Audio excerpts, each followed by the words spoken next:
সবাইকে শারদীয় দুর্গোৎসবের শুভেচ্ছা জানাচ্ছি।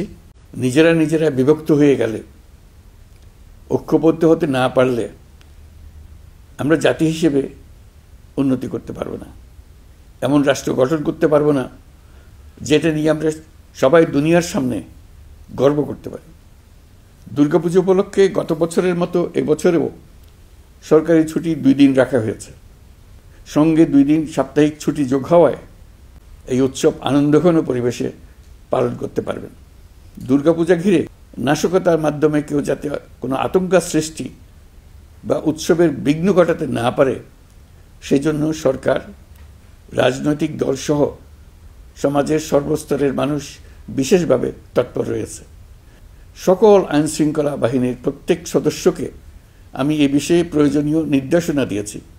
উৎসবের দিনও যারা এই কঠিন কাজে নিয়োজিত রয়েছেন, দিনরাত অক্লান্ত পরিশ্রম করছেন, আমি জাতির পক্ষ থেকে তাদের প্রতি কৃতজ্ঞতা জানাচ্ছি।